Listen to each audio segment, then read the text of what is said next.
우리에게 주시는 하나님의 말씀 로마서 8장 28절인데 우리 한 목소리로 같이 봉독하겠습니다. 우리가 알거니와 하나님을 사랑하는 자 곧 그의 뜻대로 부르심을 입은 자들에게는 모든 것이 합력하여 선을 이루느니라. 아멘이십니까?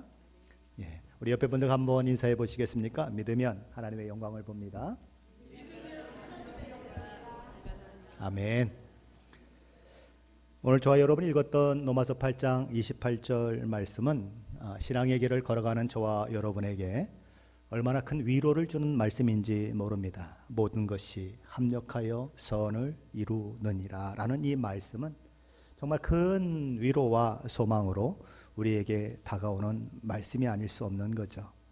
이 말씀 때문에 수많은 성도들은 종종 너무나 억울해 보이고 고통스럽고 약해 보이는 경험들을 통과하면서도 그리고 끔찍하고 말도 안 돼 보이는 상황을 만날 때에도 하나님을 바라보고 하나님의 일하심을 기대하게 되었습니다.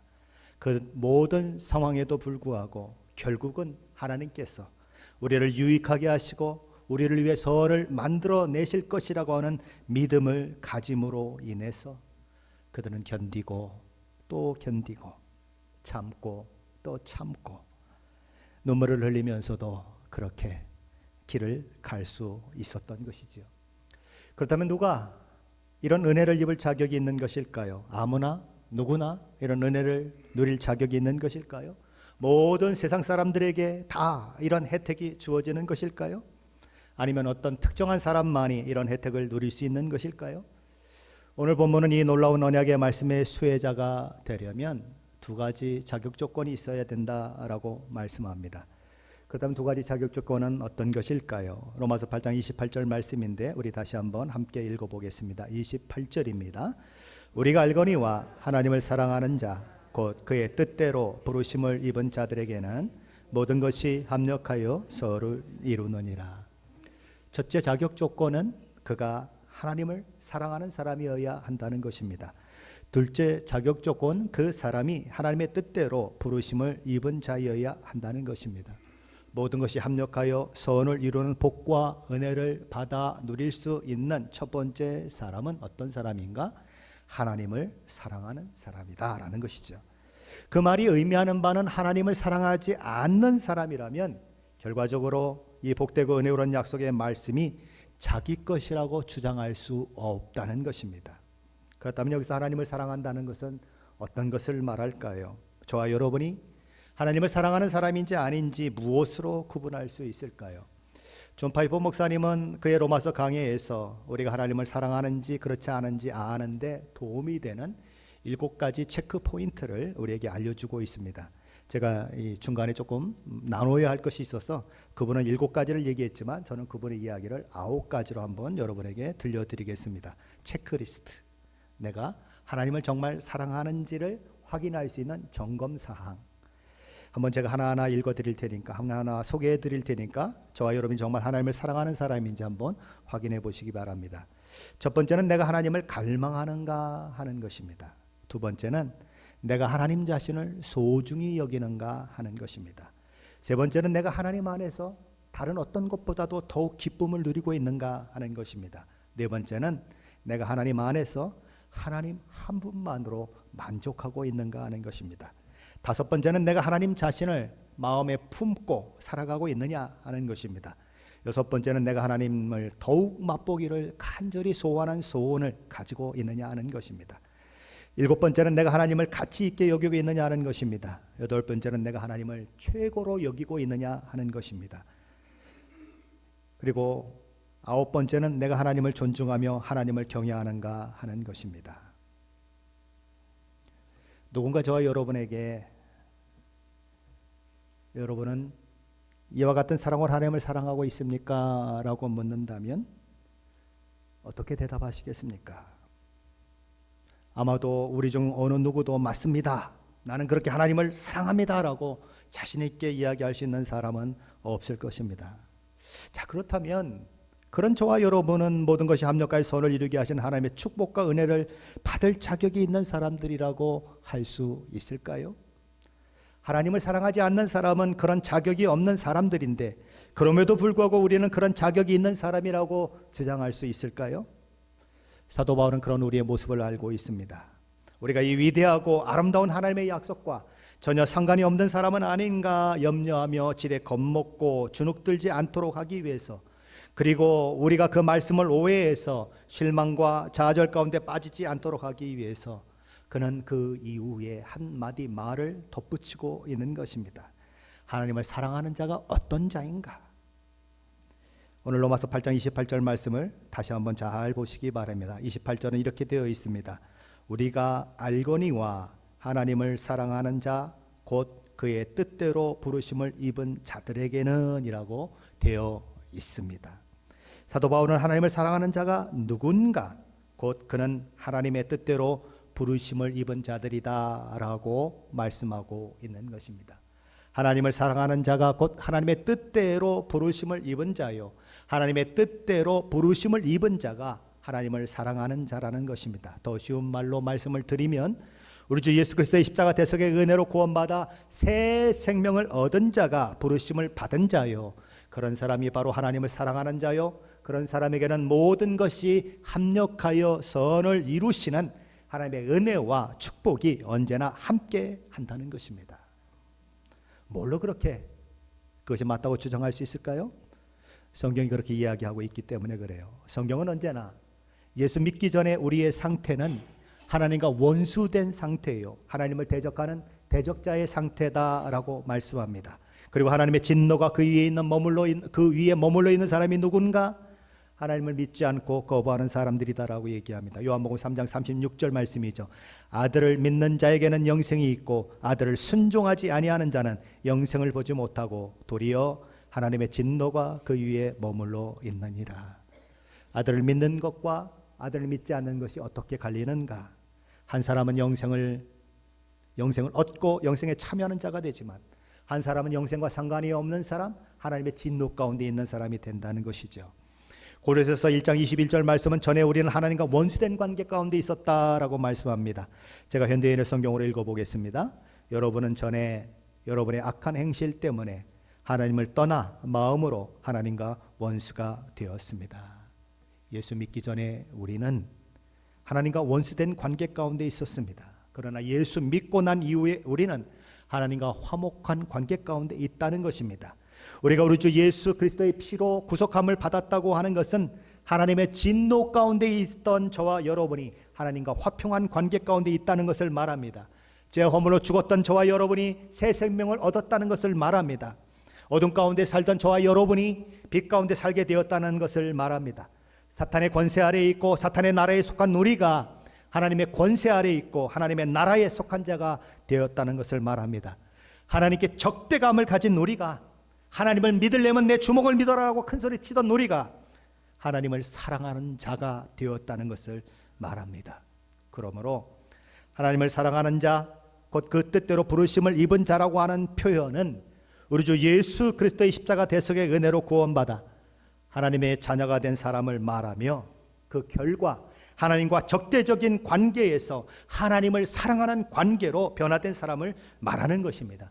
그런 자들에게는 하나님께서 모든 것이 합력하여 선을 이루게 하시는 놀라운 은혜와 복을 허락하신다는 것입니다. 아멘이십니까? 아멘. 하나님을 사랑하는 마음은 세상 사람이 가질 수 없는 마음입니다. 믿지 않고 하나님을 사랑한다는 사람을 만나보셨습니까? 없어요. 그리고 진짜로 부름받은 하나님의 사람이라면 반드시 가지게 되는 마음이 무엇인가? 하나님을 사랑하는 마음이라는 것입니다. 물론 하나님을 향한 우리의 사랑은 때로 강렬할 때가 있죠. 엄청날 때가 있습니다. 어떨 때는 사랑하는 것인지 안 하는 것인지 잘 구분이 안 될 만큼 약하게 그렇게 사랑이 표현될 때도 있는 것입니다. 그것은 우리의 결혼 생활에도 마찬가지고 우리가 자녀들과의 관계도 마찬가지고 친구와의 관계에서도 마찬가지죠. 어떨 때는 그렇게 그냥 죽자 사자 뭐 없으면 못 살 것 같은, 그러다가 어떨 때는 뭐 네가 그러니 내가 그러니 부부싸움하고 그런 모습 있지 않습니까? 그러나 근본적으로 그 마음 깊은 곳엔 무엇이 가지고 있습니까? 내가 나의 친구를, 나의 아내를, 나의 남편을 사랑한다는 마음은 이 속에 가지고 있는 것입니다. 그것처럼 하나님을 향한 사랑의 열정이 때로는 업되기도 하고 때로는 다운되기도 하지만, 그러나 하나님을 사랑한다고 하는 그 근본적인 마음에 있어서는 전혀 변화가 일어나지 않는 사람이 누군가?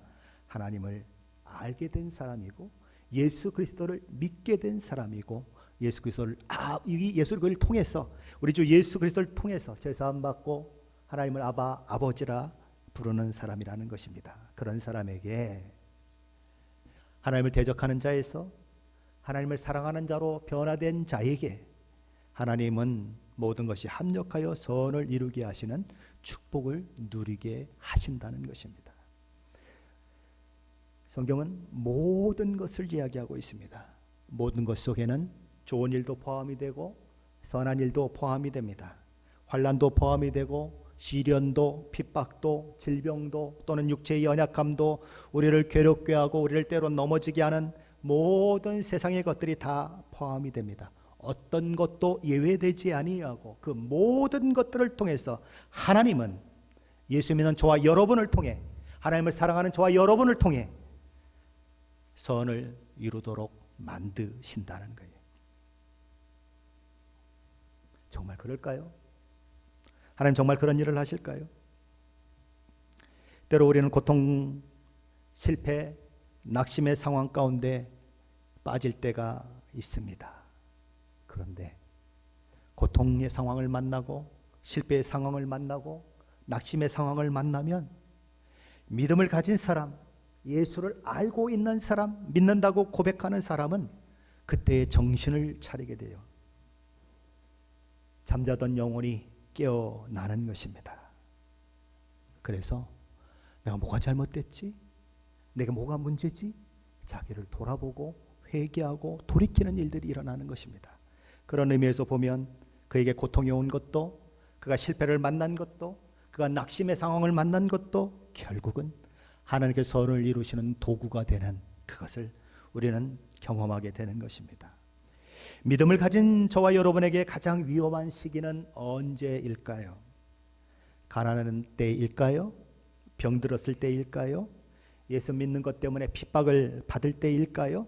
어려운 상황을 만날 때일까요? 아니에요. 그 모든 것보다 더 위험할 때는 언제인가? 평안할 때예요. 신자에 있어서 가장 위험한 조건은 모든 것이 잘 될 때예요. 아무런 문제도 발생하지 않고 삶이 평안하다고 느낄 때예요. 하나님 없어도 살 것 같은 때, 하나님 앞에 죽어라고 기도하지 않아도 내일이 보장되는 것 같을 때, 그때가 성도에게는 가장 위기인 것입니다. 돈이 없었더라면 저 사람 정말 예수 잘 믿었을 텐데 라고 생각되는 사람들이 있어요. 사업이 너무 잘 되어서 이리 뛰고 저리 뛰고 하는 일이 없었다면 오히려 좋았을 터인데 라고 생각되는 사람들이 있어요.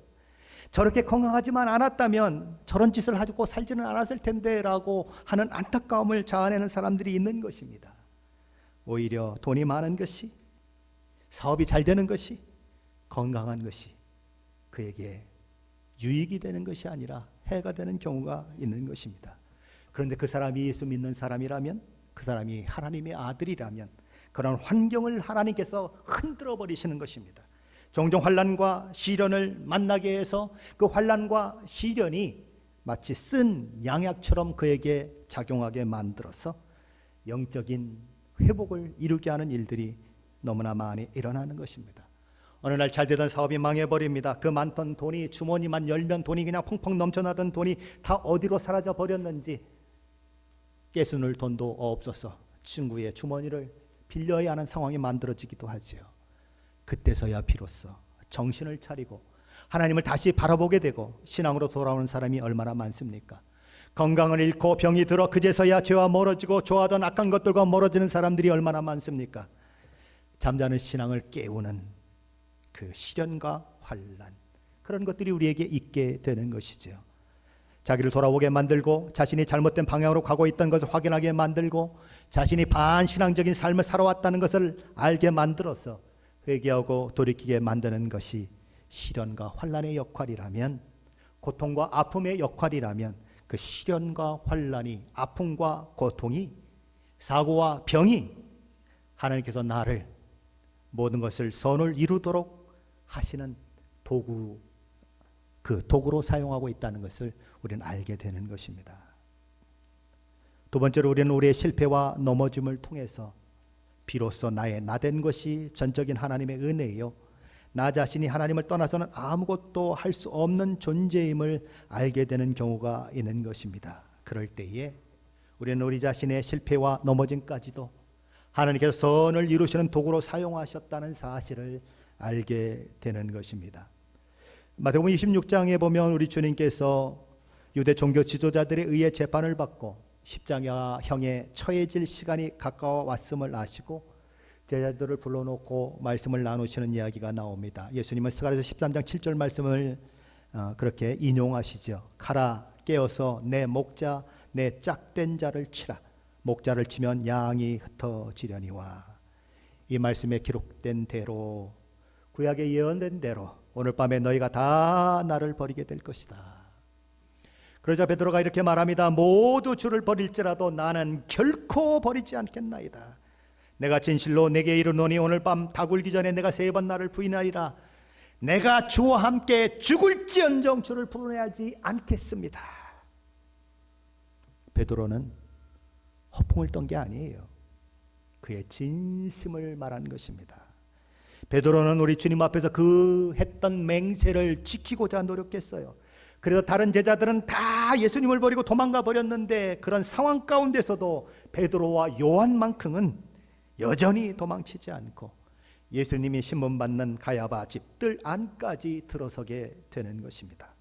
하지만 베드로의 그 호언장담, 그리고 그가 했던 맹세를 지키고자 하는 의지는 한 여종의 질문 앞에 속절없이 무너져 내리는 것입니다.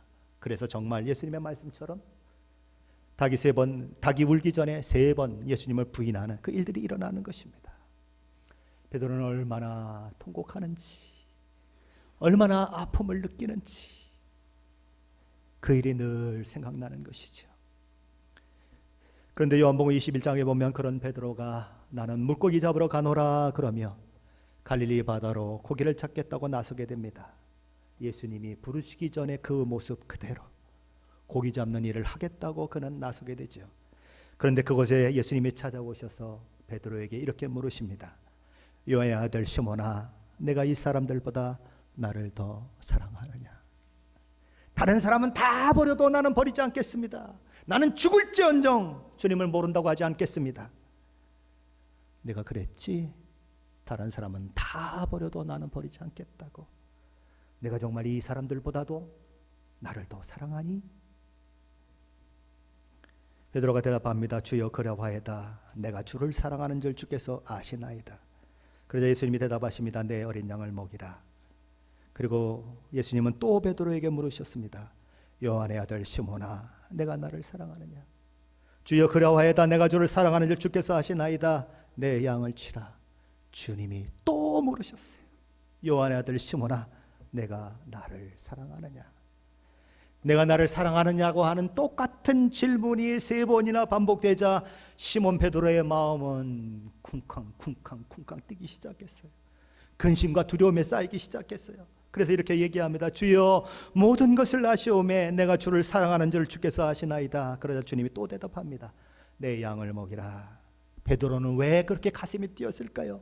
왜 근심이 되고 왜 두려움이 있었을까요? 왜 예수님이 그렇게 물을 때 나 자신 있어요 라고 이야기하지 못했을까요? 자기의 열심과 자기의 의지로 자기가 했던 약속조차도 지킬 수 없는 자신임을 그는 그의 경험을 통해서 너무나 잘 알고 있었기 때문입니다. 새벽달만 울면 가슴이 조여오고 새벽달에 닭의 울음소리만 들리면 노이로제 걸린 사람처럼 눈물이 뚝뚝 떨어지는 사람, 베드로인 것입니다. 아파요. 힘들어요. 주님을 사랑한다는 이 말은 베드로의 진심이었어요. 그러나 그걸 지켜낼 능력이 그에 없다는 것이 그러하여금 자신 있게 대답을 하지 못하게 만드는 거예요. 사랑하고 말고요, 내 마음이 어떠한지 주님이 누구보다 잘 아시지 않아요? 하지만 나의 경험으로 볼 때 그 고백을 지킬 수 있을지 없을지 나는 장담할 수 없는 사람이에요. 내가 얼마나 형편없는 사람인지 나는 경험했어요. 내가 얼마나 약한 사람인지 나는 경험했어요. 나는 큰 소리 쳤지만 큰 소리 친다고 문제가 다 해결되는 것 아니라는 것을 너무나 잘 알고 있어요. 그래서 베드로는 대답을 하면서도 불안한 것입니다. 근심이 되는 것입니다. 우리가 잘 아는 것처럼 우리 주님은 베드로가 3번 부인할 것을 이미 미리 말씀하셨습니다. 그럼 우리에게 이런 질문이 생기지 않습니까? 아니, 베드로가 3번 부인할 걸 아시면 미리 아셨다면 막아주시지. 아니, 왜 그렇게 그냥 넘어지게 만들고 자빠지게 만들어서 베드로가 평생 그렇게 꼿꼿해가고 울기만 하면 그냥 가슴이 조이고 노이로제 걸린 사람처럼 그렇게 아픈 마음을 가지고 살게 만드실까? 그런 질문할 때가 있잖아요. 하나님이 다 아시면 앞서가시면서 내가 고난당하게 하지 말으셔야지요. 왜 나를 고난당하게 만드시고 아프게 만드시고 힘들게 만드셔서 나로 하여금 눈물을 질질 흘리게 만들고 하나님 앞에 와서 그냥 울게 만들고 그러시느냐고요. 우리도 그렇게 묻는 것처럼 우리는 그런 질문을 할 수 있는 것입니다. 근데 예수님은 베드로의 실패를 막지 않으시는 거죠. 그의 넘어짐을 그냥 보고만 계신 것입니다. 예수님은 누가복음 22장에서 예수님을 모른다고 부인할 베드로를 위해 내가 이미 너를 위해 기도하였다라고 말씀하시면서 이렇게 말씀하셨습니다. 시몬아, 시몬아, 보라, 사탄이 너희를 밀가부듯 하려고 요구하였으나 그러나 내가 너를 위하여 내 믿음이 떨어지지 않기를 기도하였노니 너는 돌이킨 후에 내 형제를 굳게 하라. 예수님은 베드로가 사탄의 밀가부릇하는 그런 유혹과 시련을 만나 떨어질 것을 알고 있었어요. 넘어질 것을 알고 있었어요. 그러나 베드로야, 내가 너를 위해서 기도했다. 너의 믿음이 떨어지지 않기를 기도했다. 그러니 너는 믿음을 회복하고 나거든. 돌이킨 후에 내 형제를 굳게 하라. 예수님은 왜 이런 쓰라린 실패를 베드로가 경험하도록 놔두셨을까요? 왜냐하면 그 넘어짐의 경험이, 그 쓰라린 실패의 경험이 베드로로 하여금 대사도가 되게 하는 경험으로 사용될 수 있도록 하시기 위해서인 것입니다. 이전에 베드로는 신자가 어떻게 주님을 배반할 수가 있겠어라고 이야기한 사람입니다. 그런 것은 의지가 박약한 사람이 하는 짓이야. 열심이 없는 사람, 믿음이 없는 사람이 하는 짓이야. 나 같은 사람은 절대 그런 일 안 하지, 안 하고 말고. 하지만 3번씩이나 예수님을 부인한 그 사건을 통해서 베드로는 인간의 연약함을 알게 되는 것입니다. 인간이 얼마나 넘어지기 쉬운 존재인지를 알게 되는 것입니다. 그리고 그가 목양하는 사람이 되었을 때에 양떼를 향한 시선과 태도에 중대한 변화가 일어나는 것입니다. 성공만 해본 사람은 실패한 자의 마음을 헤아리지 못합니다. 베드로가 실패한 자, 넘어진 자, 그런 자가 되어 그와 똑같이 연약한 육체와 연약한 몸을 가지고 있는 그 양들이 넘어지고 실패하는 모습을 바라보면서도 그는 자기의 경험 때문에 품을 수 있는 사람, 그들도 아우를 수 있는 위대한 믿음의 사람이 되는 것입니다. 뭘 통해서요? 무지막지한 실패의 경험을 통해서 그렇게 되는 것입니다. 그는 베드로전서 4장 7절로 11절 상반절에서 이런 고백을 합니다. 만물의 마지막이 가까웠으니 그러므로 너희는 정신을 차리고 근신하여 기도하라. 무엇보다도 뜨겁게 서로 사랑할지니 사랑은 허다한 죄를 덮느니라.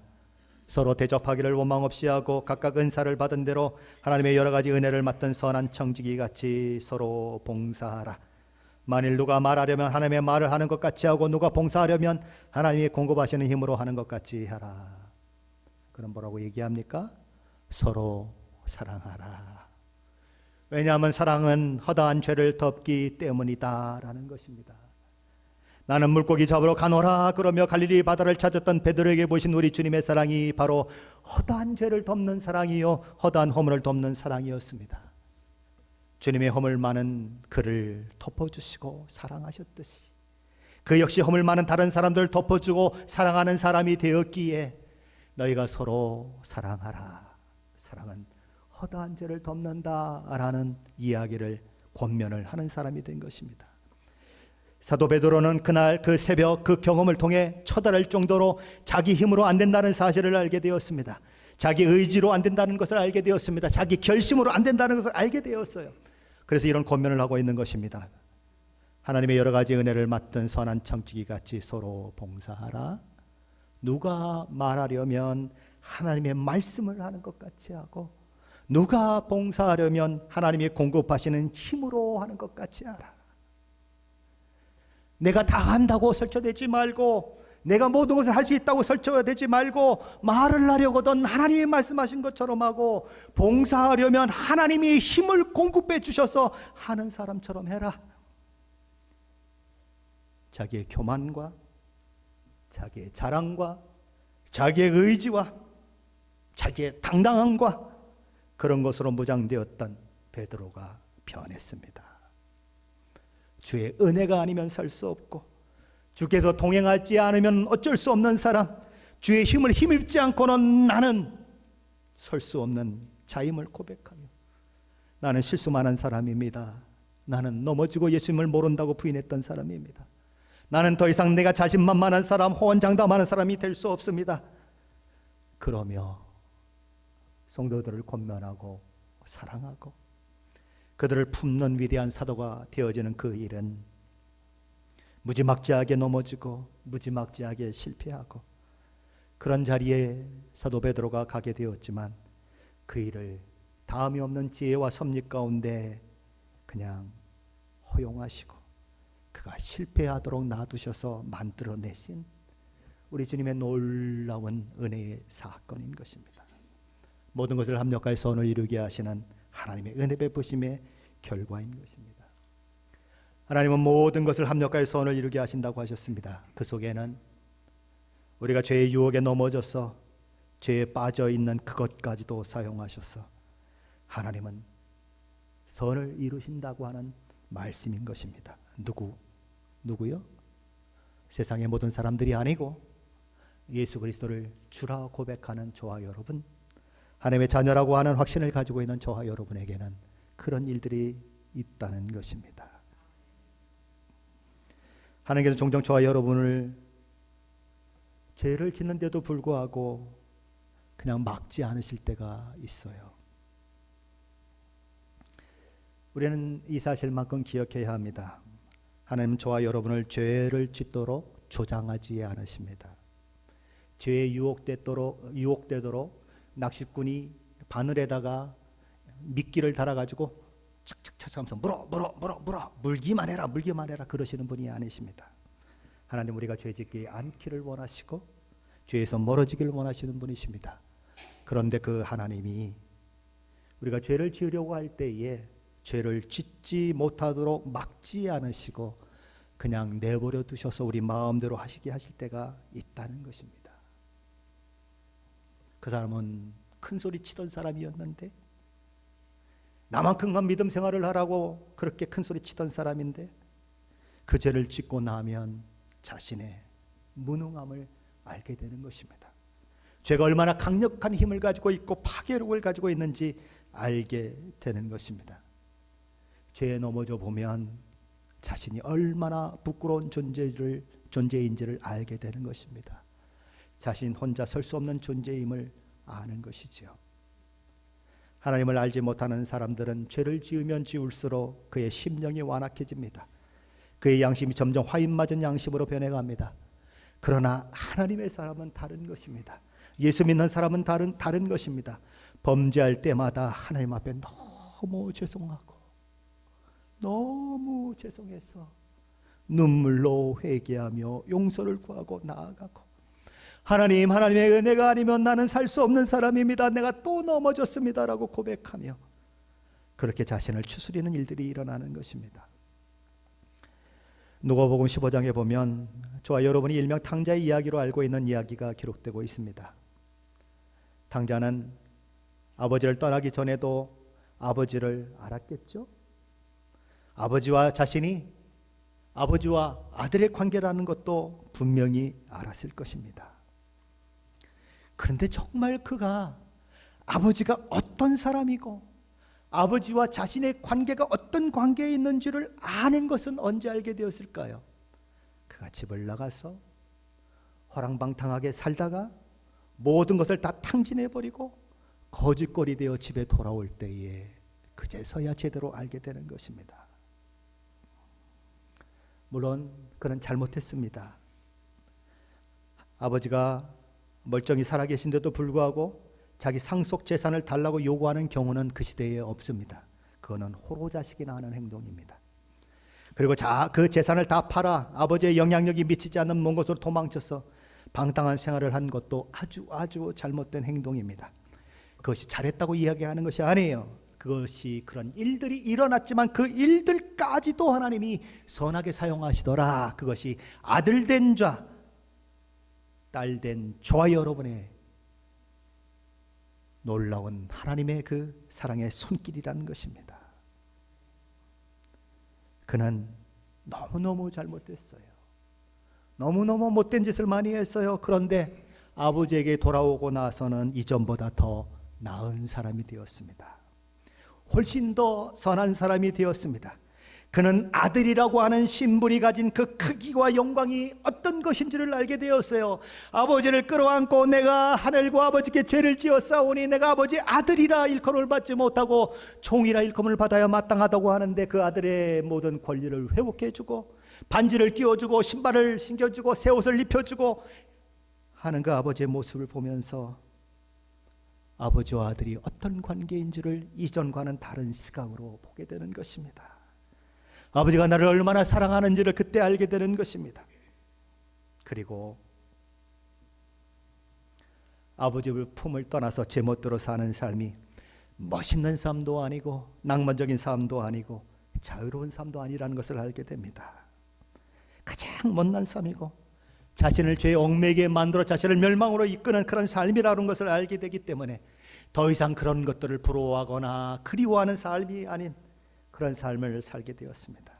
그는 정말 아버지를 진정으로 사랑하는 사람이 되어서 이제는 아버지 품을 떠날 생각이 전혀 없는 것입니다. 아버지에게 복종하는 사람이 된 것입니다. 그 집에는 큰 아들이 있었습니다. 누가 더 아버지를 사랑하게 되었을까요?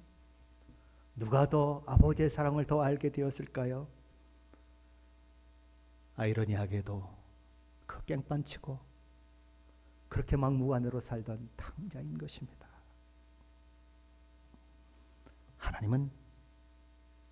하나님의 자녀된 저와 여러분이 죄에 넘어지는 것까지도 때로는 용납하시고 죄에 넘어져 자신의 실상을 깨닫게 하셔서 다시 돌아오게 하시고 새롭게 하시는 놀라운 분이시다. 선을 만들어내는 분이시다는 거예요. 탕자의 비유를 보시면서 여러분 어떤 생각을 하십니까? 이 아버지가 미치지 않았습니까? 아니 세상에 아들이 어떤 아들인지를 뻔히 알면서 왜 재산을 나눠줍니까? 아버지가 미쳐도 한참 미쳤죠. 하나님의 모습이 거기 담겨 있어요. 세상의 아버지는 그렇게 안 해요. 하나님이 그렇게 하신다는 것입니다. 뭘 위해서?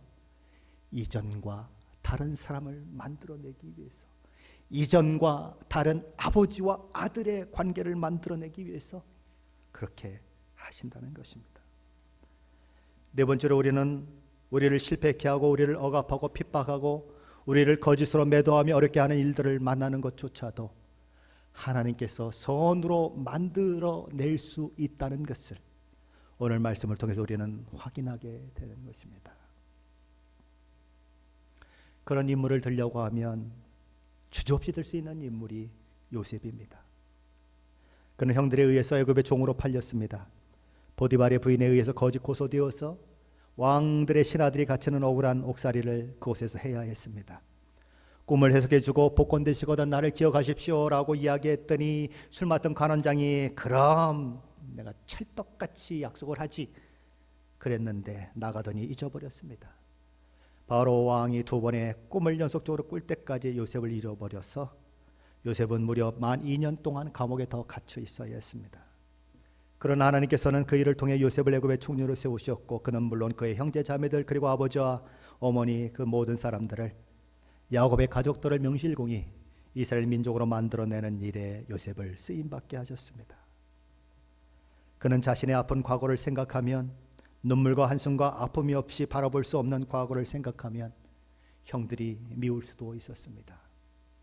힘도 있어요. 형들이 자기를 종으로 팔았다고 하는 그 명목도 있어요. 힘도 있고 명목도 있으면 내쳐버려도 괜찮아요. 왜요? 그렇죠? 이에는 이, 눈에는 눈, 그럴 수 있는 그것이 당연한 시대가 아니겠습니까? 그러나 그는 형들 앞에서 이런 고백을 합니다. 당신들은 나를 헤아려 하였으나 하나님은 그것을 손으로 바꾸사 오늘과 같이 많은 백성의 생명을 구원하게 하셨나이다. 당신들은 나를 이곳에 팔았다고 해서 두려워하지 마십시오. 하나님이 그렇게 하셨습니다. 당신들은 하나님이 악의 도구로 쓰셨을 뿐 나에게 악으로 온 것은 아무것도 없습니다. 하나님이 그 악의 도구를 쓰신 여러분들로 인하여 하나님이 나를 선으로 인도하셨고 야곱의 모든 가족을 다 구원해내고 나도 구원해내고 이스라엘 민족을 태동시키는 그 놀라운 도구로 내가 사용됐기 때문에 나는 여러분을 해할 생각이 없습니다. 형들은 요셉을 종으로 팔아넘겼지만 그것마저도 하나님의 뜻과 계획을 이루는 도구로 사용되었다는 것을 내가 알기에 나는 복수할 생각이 전혀 없습니다. 내가 하나님을 대신하리이까? 하나님이 그 일을 하셨는데 내가 어찌 하나님을 대신하리이까? 여러분이 어떤 상황 가운데 있습니까? 어떤 처지 가운데 있습니까? 그 모든 상황과 그 모든 처지가 하나님의 손 아래 있다고 하는 것을 알고 있다면, 하나님의 모든 것을 합력하여 선을 이루신다고 하는 그 믿음을 가지고 있다면, 저와 여러분에게 원수짓한 사람들을 저와 여러분은 용서할 수 있습니다. 하나님이 모든 것을 선을 이루게 하셔서 하나님의 나를 여기 이 자리까지 이끄셨다는 것을 알면 용서해야 하는 것입니다. 하나님의 일하심을 알면, 하나님의 모든 것을 선으로 이끄신다고 하는 것을 알면 우리는 답답할 때도 견뎌낼 수 있습니다. 내가 이게 뭐야? 왜 내가 여기서 이러고 있지? 왜 나는 이러고 있어야 돼? 라는 생각이 들 때에도 하나님은 그 상황을 통해서도 선을 만들어내신다고 하는 믿음이 있으면 견딜 수 있습니다. 기가 막힌 웅덩이에서도 좌절하지 않고 소망을 가질 수 있습니다. 상황이 하나님 안에서 해석만 된다면 저와 여러분은 승리의 길을 갈 수 있습니다. 견뎌낼 수 있습니다. 우리가 알거니와 하나님을 사랑하는 자 곧 그의 뜻대로 부르심을 입은 자들에게는 모든 것이 합력하여 선을 이루느니라 라고 하는 이 말씀은, 이 위대한 말씀은 기독교 2000년 역사 속에 수많은 믿음의 사람들에게 새 힘과 새 능력을 공급해 주었던 말씀입니다. 셀 수도 없는 믿음의 사람들을 절망에서 소망으로 옮겨놓은 말씀입니다. 포기하고 싶을 때, 더 이상 견딜 힘이 없을 때, 손을 놓고 싶을 때 그럼에도 불구하고 견디게 만들었던 말씀입니다. 절망 가운데 아무런 소망이 보이지 않았을 때에도 모든 것을 합력하여 선을 이루게 하신다는 이 말씀은 그들로 하여금 그 모든 상황을 넘어서서 하나님을 바라보게 하는 믿음의 눈을 갖게 하는 그런 말씀이었습니다. 고난의 터널이 너무 길어서 끝이 보이지 않고 빛은 눈꽃만공도 보이지 않고 캄캄할 때조차도 이 말씀은 그들에게 빛이 되어서 그 어둠을 견디는 말씀이 되었습니다. 이 말씀 때문에 성도들은 7번 넘어졌다가도 8번 일어나는 일들이 일어났습니다. 계속적으로 고난이 밀려올 때에 마치 파도가 밀려오듯이 한 번 밀려오고 그치는 것이 아니라 또 파도가 밀려오고 또 파도가 밀려오고, 하나 넘겼다고 생각했는데 또 다른 어려움이 올 때에도 그들이 무너지지 않고 견뎌낼 수 있었던 것은 하나님의 모든 것을 합력하여 선을 이루시게 하겠다는 이 말씀 때문인 것입니다. 저와 여러분은 어떤 상황 가운데 있습니까? 어떤 처지 가운데 있습니까? 이 하나님의 위대한 약속의 말씀을 붙들고 일어나시지 않겠습니까? 일어나 하나님의 놀라운 일들을 바라보시지 않겠습니까? 끝은 반드시 오게 되어 있습니다. 저와 여러분의 길에 겁먹고 포기하지 않는 한 하나님은 은혜의 사건으로, 축복의 사건으로 모든 것을 합력하여 선을 이루게 하실 것입니다. 이 말씀을 가슴에 새기십시오. 교만과 자기 자랑이 우리에게 위험한 것만큼 좌절과 절망도 우리에게 위험한 것입니다. 그러나 하나님을 바라보는 자, 하나님의 모든 것을 손으로 이끄신다고 하는 것을 믿음으로 고백하는 자는 그것들과 멀어지게 될 것이고, 어느 날 나의 내던 것은 하나님의 은혜입니다 라고 고백하는 자리로 나아가게 될 것입니다.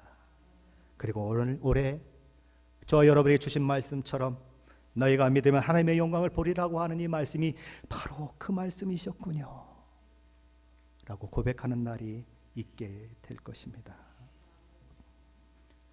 저는 여러분에게 너희가 믿으면 하나님의 영광을 되리라는 말씀을 선포하고, 제 마음이 어떨까요? 여러분이 목사라면 어떤 마음이 들까요? 너희가 믿으면 하나님의 영광을 보리라 라고 선포는 해놨는데 그 일들이 성도들한테 일어나지 않으면 어떨까 하는 마음이 있어서 하나님 앞에 더 나아가게 돼요. 하나님, 선포하게 하셨으니 하나님 책임지세요. 내 삶에도 그런 일이 일어나게 하시고 우리 성도들에게도 그 일이 일어나게 해주세요. 그래서 매일 하나님 앞에 무릎 꿇어요. 하나님, 나도 영광 보게 해주세요. 나도 영광 보고 성도들도 영광 보게 해주세요. 하나님은 모든 것을 합력하여 선을 이루게 하시겠다고 약속하십니다. 그 약속의 말씀을 믿음으로 받고 올해 하나님이 어떤 영광된 일을 저와 여러분에게 허락하실지 바라보며 함께 기도하며 나아가게 되시는 저와 여러분 되시길 예수 그리스도 이름으로 간절히 축원합니다.